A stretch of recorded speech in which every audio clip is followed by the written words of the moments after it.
En esta columna vamos a revisar en detalle el resultado de la segunda vuelta presidencial y sus consecuencias. El inicio del traspaso de mando ya comenzó con la reunión que tuvieron en el Palacio de la Moneda el presidente Gabriel Boric y el presidente electo José Antonio Kast. Hubo una reunión primero a solas entre Boric y Kast y luego esta reunión se amplió a sus respectivos equipos. Junto a Boric estuvieron muy circunspectos, muy serios, su jefe de gabinete Carlos Durán, el ministro del Interior Álvaro Elizalde, la vocera de gobierno Camila Vallejo, ella sí que estaba seria, el ministro de Hacienda Nicolás Grau y la ministra de la Secretaría General de la Presidencia Macarena Lobos. Por la parte de Kast participaron su esposa María Pía Adriasola, el presidente de su partido y senador electo Arturo Esquella, el economista, posible nombre para el gabinete, para Hacienda, Jorge Quirós, el exministro de las Express, Claudio Alvarado, que él está encargado de coordinar el traspaso de mando, toda la información y todos los contactos entre el gobierno saliente y el entrante. La coordinadora programática María Jesús Gulf, el ex consejero constitucional Sebastián Figueroa, su principal asesor Cristian Valenzuela y su jefe de comunicaciones María Paz Fadel. Y atención con esto, Boric pidió a Kast que se respeten los derechos adquiridos y las políticas de Estado, en lo que podría ser el germen de futuros desencuentros. Como ya hemos dicho, la victoria de José Antonio Kast fue aplastante, fue una victoria rotunda, 58,17% contra solo el 41,83% de Janet Jara. Una victoria indiscutible. José Antonio Kast se convirtió en el presidente electo más votado de la historia de Chile, con 7.252.831 sufragios. Mucho se había hablado en la derecha de volver a reunir a las personas que votaron por el rechazo en el proyecto constitucional de Gabriel Boric el 4 de septiembre de 2022. En esa oportunidad, el rechazo alcanzó, acuérdese usted, el 61,86% de los votos. No fue ese el porcentaje alcanzado por Kast, obtuvo el 58,1%, pero se acercó, lo que demuestra que el clivaje que surgió en ese momento, en el momento de ese plebiscito, se mantiene. La victoria de Kast fue tan contundente que se impuso en todas las regiones del país. Esto ocurrió no solo en las regiones del norte, tradicionalmente de izquierda, sino también en la región metropolitana, donde hay muchísimas personas de izquierda, hay mucho voto de izquierda en la región metropolitana. Ahí también ganó Kast. Y lo más inquietante para el oficialismo, en su bastión, en su Rocafuerte, en la región de Valparaíso, también ganó Kast por un cómodo 54,16%, contra el 45,84% de Janet Jara. La victoria en las 4 regiones del norte, Arica y Parinacota, 62,8%, Tarapacá, 62,11%, Antofagasta, 56,78% y Atacama, por el 54,47%, demuestra que en los lugares donde ganó Franco Parisi en primera vuelta, una buena proporción de los votos del Partido de la Gente se fueron a Kast. Vamos a hablar más adelante de esto. Las votaciones más altas de Kast se produjeron ¿dónde? En la región de Ñuble, con un aplastante 69,95%. En la Araucanía, con el 68,92%. En el Maule, con el 66,08%. Y atención con lo que pasó en las regiones de Atacama y Aysén, porque son lugares, Atacama y Aysén, en que hace solo un mes, en la elección parlamentaria, habían ganado los candidatos de izquierda. En Atacama, recuerde usted, ganaron en el Senado, o para el Senado, Daniela Chicardini y Yanna Proboste. En Aysén, Miguel Ángel Calisto y Jimena Órdenes, además de elegir a los 3 diputados de la zona, en Aysén. Bueno, ocurre que en esas regiones ganó también Kast. En la región del Biobío, otrora región de izquierda, Kast obtuvo ni más ni menos que el 63,85%.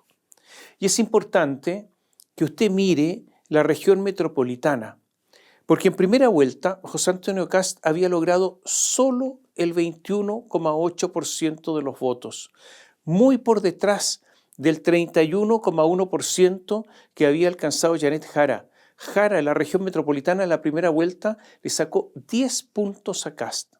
Pero ahora Kast dio vuelta al resultado, porque obtuvo en la región metropolitana 53,2% frente al 46,8% de Jara. Kast en la región metropolitana obtuvo el 35% de todos los votos que obtuvo a nivel nacional. Y un recuerdo, este es un recuerdo, un paréntesis. En la anterior elección, me refiero a la anterior elección presidencial, Santiago fue vital para el triunfo de Gabriel Boric sobre Kast. En esa oportunidad, en la región metropolitana, arrasó Boric con el 45% de los sufragios a nivel nacional.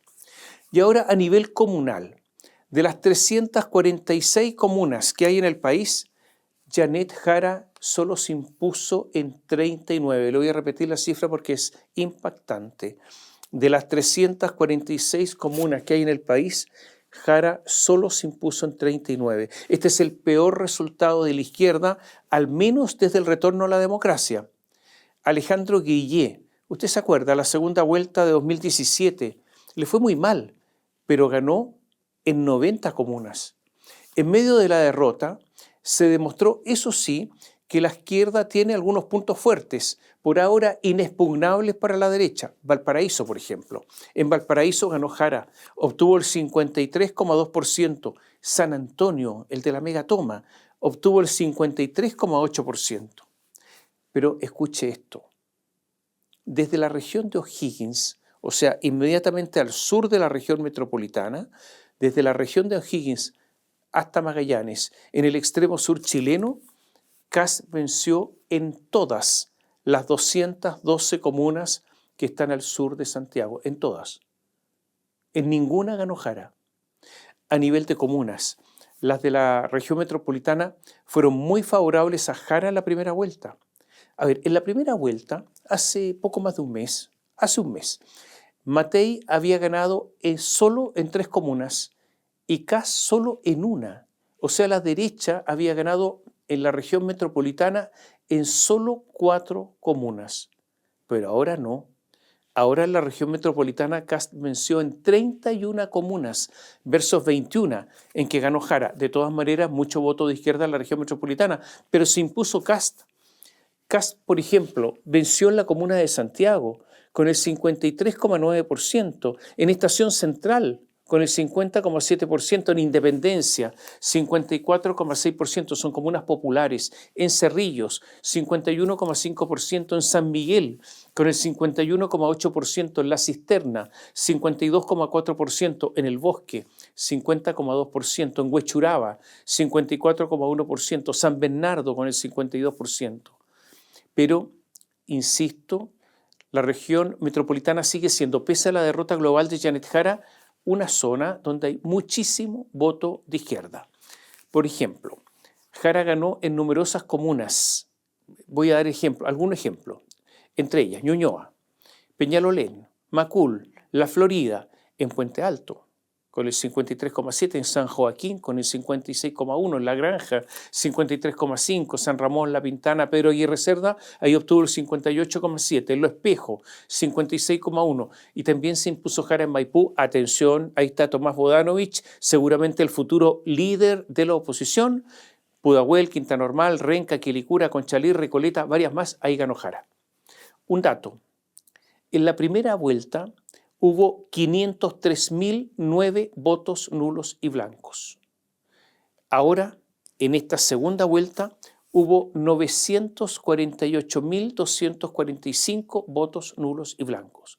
Franco Parisi, en la primera vuelta obtuvo 2.550.000 votos aproximadamente, lo que indica que la mayoría de los votos del candidato del Partido de la Gente se decantaron por Kast. En la segunda vuelta se registró un 7,1% de votos nulos y blancos, que es el porcentaje más alto en la historia presidencial chilena. La participación fue alta, fue de un 85,11%, muy alta, ligeramente inferior a la primera vuelta, donde fue del 85,4%. Hay un estudio realizado por Eugenio Guzmán y Miguel Ángel Fernández de la Universidad del Desarrollo que da a conocer varias cosas. Me parece interesante citarlo. Escuche bien. Ellos señalan que hay una correlación de esta segunda vuelta con el plebiscito del 4 de septiembre de 2022. ¿Y qué dicen? Que en relación al rechazo, Kast obtuvo el 0,895% de los votos. O sea, prácticamente uno es lo mismo, ¿no es cierto? 1 a 1, 0,895. Y agregan que las comunas con mayor rechazo constitucional tienden a concentrar la votación de Kast este 2025. Y en cuanto en ese mismo plebiscito, en el apruebo, Jara obtiene de ese apruebo el 0,827. O sea, el voto del apruebo se asocia con preferencia a Jara, aunque con mayor dispersión. Y a nivel de las mesas, muestra que Kast capturó proporcionalmente más votos de los candidatos eliminados en primera vuelta. De Evelyn Matei, recuerde usted que Evelyn Matei obtuvo el 12,4% en primera vuelta, distribuyó sus votos claramente en forma asimétrica. De ese 12,4, 9,6 se fueron a Kast, mientras que solo 2,9 a Jara. En el caso de Franco Parisi, que obtuvo en la primera vuelta 19,8%, también hubo una clara preferencia por Kast. De ese 19,8, 12,3 se fueron a Kast frente al 7,5 que se fue a Jara. Y en el caso de Johannes Kaiser, que en primera vuelta obtuvo el 13,9%, fue un comportamiento prácticamente unidireccional. Casi la totalidad de los votos de Kaiser fueron para Kast. Y otro dato, en comunas con mayor presencia evangélica, Kast alcanzó el 70,2% de los votos, una votación absolutamente abrumadora, mientras que en comunas con menos presencia de fieles evangélicos obtuvo el 59,8%. Hay una diferencia de 10 puntos porcentuales. Jara alcanzó el 29,9% en las comunas donde habitan más fieles evangélicos, una votación muy miserable, y el 40,2% en las de menor concentración de evangélicos. En las comunas o en comunas más rurales, Kast alcanzó el 67,4% promedio, mientras que en las comunas menos rurales el 54,4%. Hay una diferencia de 13 puntos. En comunas con mayor escolaridad, Kast obtuvo el 57,4% promedio de apoyo electoral, comparado con un 70,3% promedio en comunas con menor escolaridad. En comunas con mayor proporción de jóvenes en el padrón electoral, Kast obtuvo el 59,6% promedio frente al 64,6% en comunas con menor población joven. Es posible, y más que eso yo diría es probable, que el oficialismo nunca haya estado en condiciones de ganar esta elección.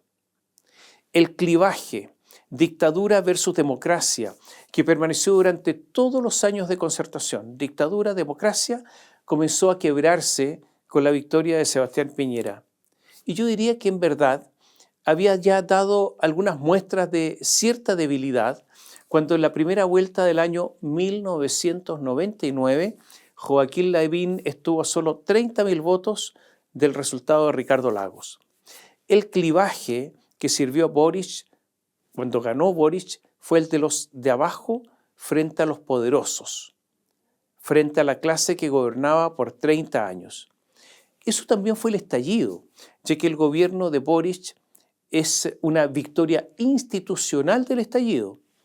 El intento de quienes estuvieron con el estallido de establecer un régimen a través de un proyecto constitucional de Gabriel Boric, ahí estaba Lisa Loncón, Fernando Atria, varios más, y su rechazo, esto es lo que cambió el clivaje en el país. Ya no eran los excluidos, no eran los de abajo contra los poderosos de siempre, contra la élite, sino que era el estallido y el intento de un régimen de izquierda, contra el orden, la tradición constitucional, en cumplimiento de normas, el combate a la violencia, a la inseguridad. Y todo esto, esta dicotomía, este es el nuevo clivaje, produjo el vaciamiento que quedaba del centro. La izquierda de la Concertación, esa izquierda, se radicalizó hasta llegar a ser indistinta del Frente Amplio y del Partido Comunista, salvo por un asunto de edad o de juventud. La derecha tradicional, la UDI y Renovación Nacional, tuvieron a su vez una competencia formidable de los republicanos, un partido fundado solo en 2019 y que representó muchísimo mejor el clivaje del orden, del combate a la inmigración y la inseguridad. Y también representa, diría yo, los republicanos, cierta ilusión de volver al pasado, porque es una ilusión, porque eso nunca es posible. Un poco de conocimiento de historia permite verificarlo. Vistas las cosas así, nunca hubo alguna posibilidad de que ganara un candidato oficialista, menos una candidata como Janet Jara, que fue tan oficialista que no solo estuvo en el gobierno desde el primer día hasta su salida para ser candidata, sino que participaba en el comité político, una instancia que solo es para elegidos. Los intentos de Jara de distanciarse del gobierno, de parecer distinta, fueron un vano ejercicio que más parecía una performance que algo en serio.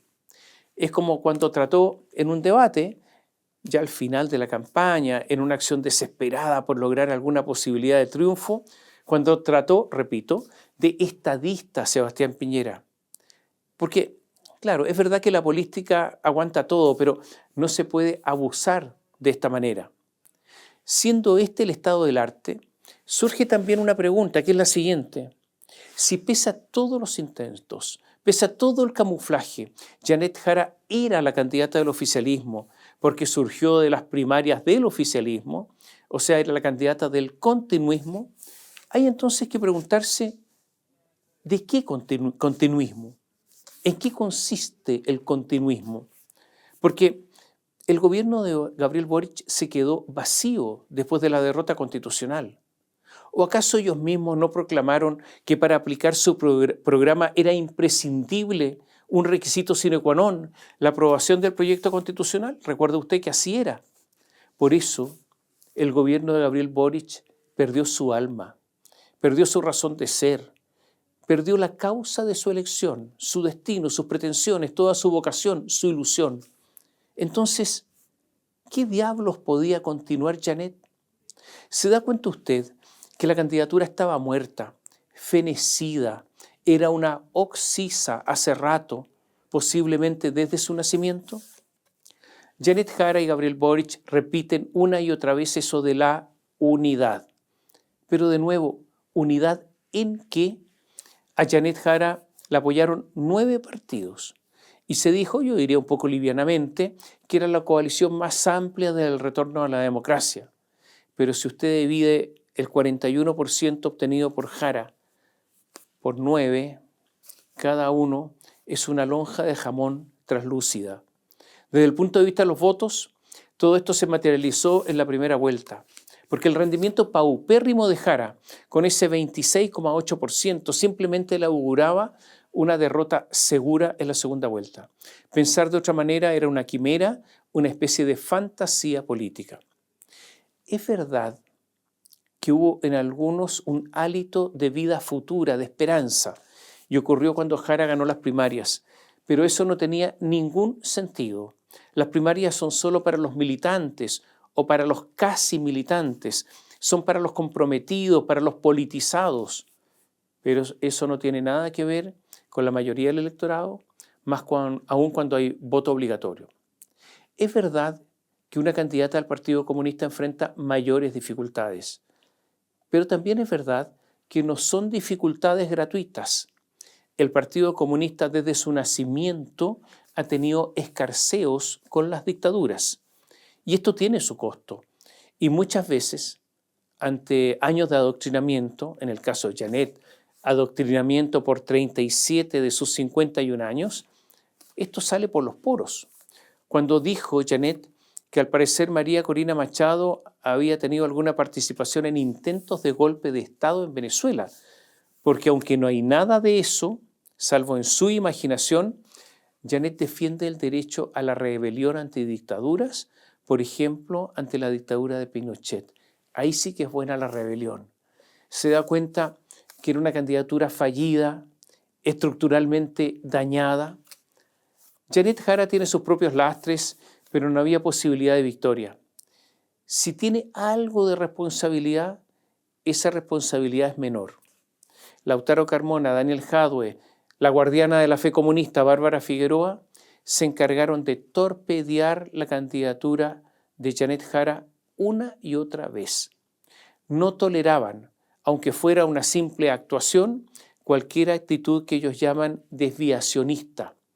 Gabriel Boric, además incontinente, básicamente emocional, no se contenía de enfrentar a Matei primero y a Kast después, como si él fuera la figura principal, dejando fuera de juego a Janet Jara, además de dejar en evidencia que era el continuismo en campaña. Hay que recordar que Jara habló de la falta de fraternidad en el Partido Comunista del que ella era víctima. Y ocurre ahora que Lautaro Carmona está con ganas de ajustar cuentas. Esto dijo Lautaro, esto es textual, dijo, en una batalla político-electoral lo primero que hay, como tema grueso, macro, que no define todavía responsabilidades, es que esto se gana llegando a la gente para que tome definiciones a favor de tu propuesta y de tu candidatura.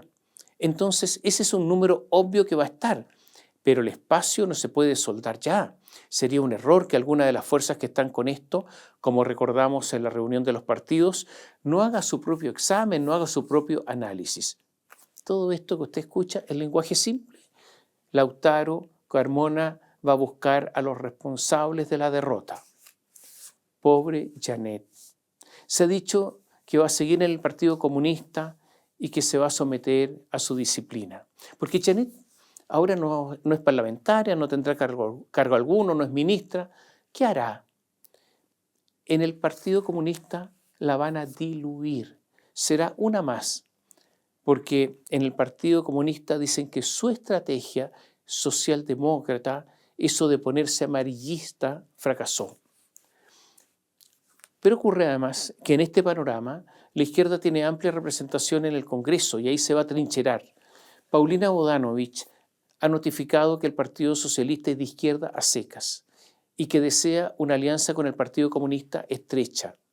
Pero Paulina no puede obviar al Frente Amplio. Le gustaría, pero no puede. Resultado.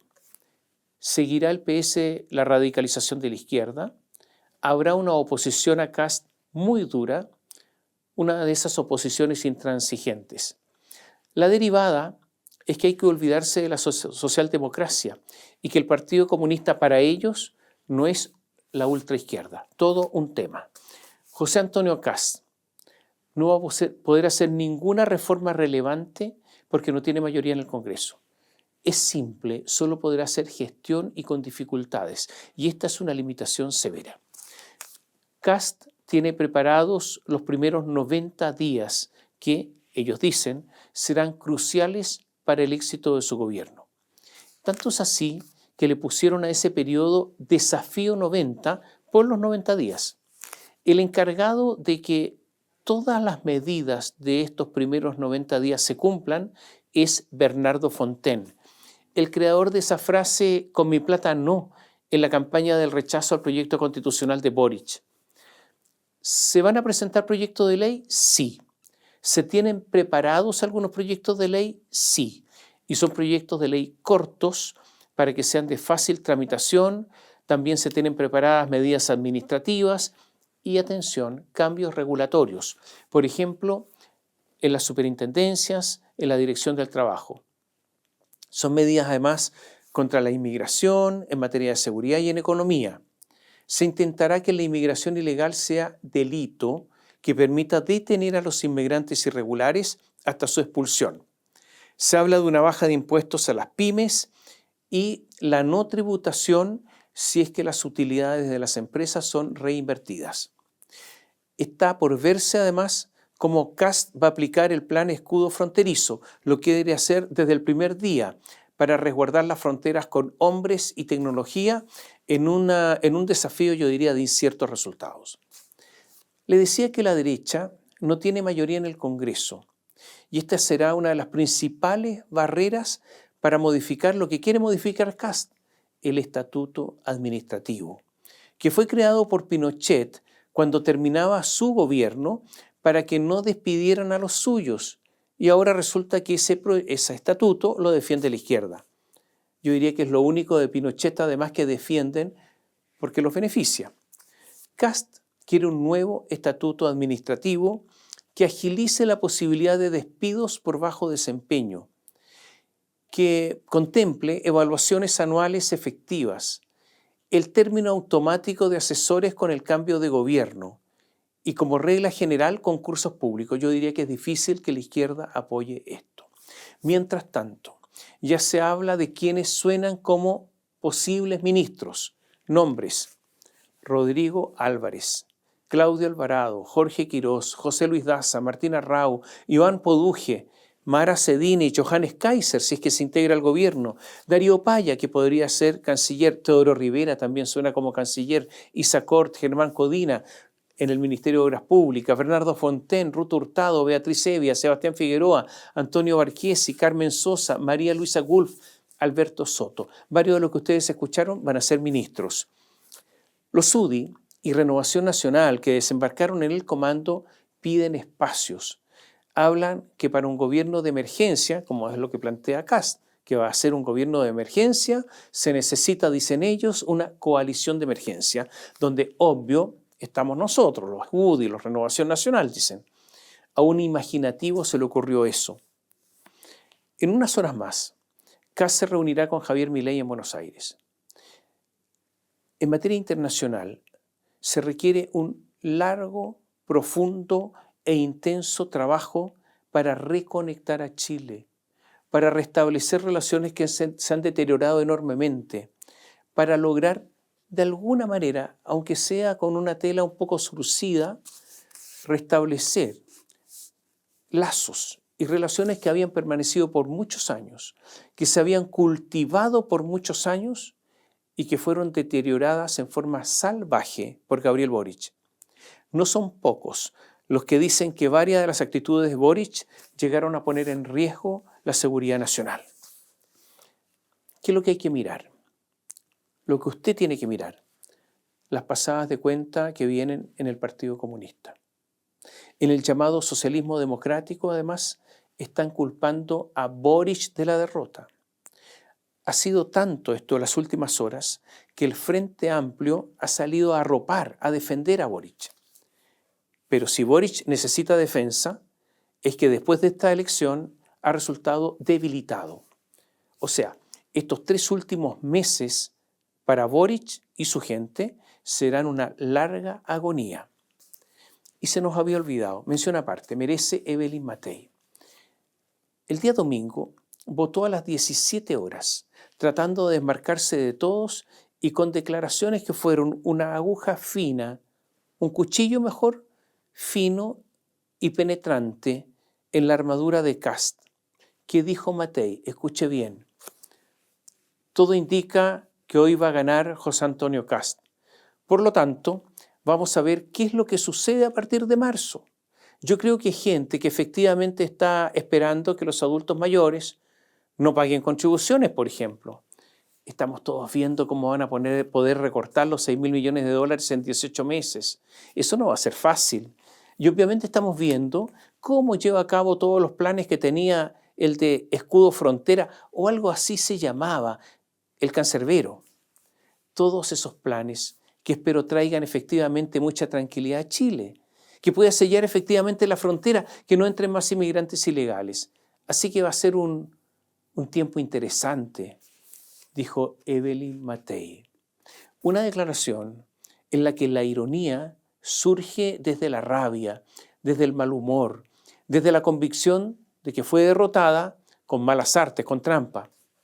Posiblemente ahora Evelyn Matei viene a descubrir que eran pocos, muy pocos, los que en su comando creían en su victoria, que corrieron a someterse a los dictados de su adversario, de Kast, y que los verdaderamente leales de su entorno fueron un puñado y nada más. Es la rabia que surge también de una soledad que estaba camuflada por los cercanos de ocasión. En la derecha, ¿Johannes Kaiser se integrará al gobierno o preferirá ser alternativa de la derecha de Kast? Hay quienes dicen que a Johannes Kaiser le seduce ser ministro de Defensa o de Justicia, pero que pide plenos poderes para ser él el que nombra a todos los cargos en su ministerio. Pregunta: ¿qué va a hacer Kast para combatir en serio la corrupción? Yo escucho poco de eso. Mal que mal, por si a alguien se olvidó, Luis Hermosilla, el abogado ese al que le destaparon el celular, Luis Hermosilla y su gente estaban relacionados con Chile Vamos y específicamente a la UDI. Y son los mismos UDI que están desembarcando en el comando. José Antonio Kast, ¿tendrá conciencia de los peligros que corre? Y además, ¿tendrá conciencia Kast que un fracaso suyo podría llevar a un populismo o a un gobierno autoritario? Todos los gobiernos son importantes, todos son relevantes, pero ninguno como este en este siglo había sido tan definitorio para la estabilidad de nuestro país. Lo sabrán esos militantes, dirigentes de los partidos que andan con papeles, con listas de nombre pidiendo cargos a la vieja usanza.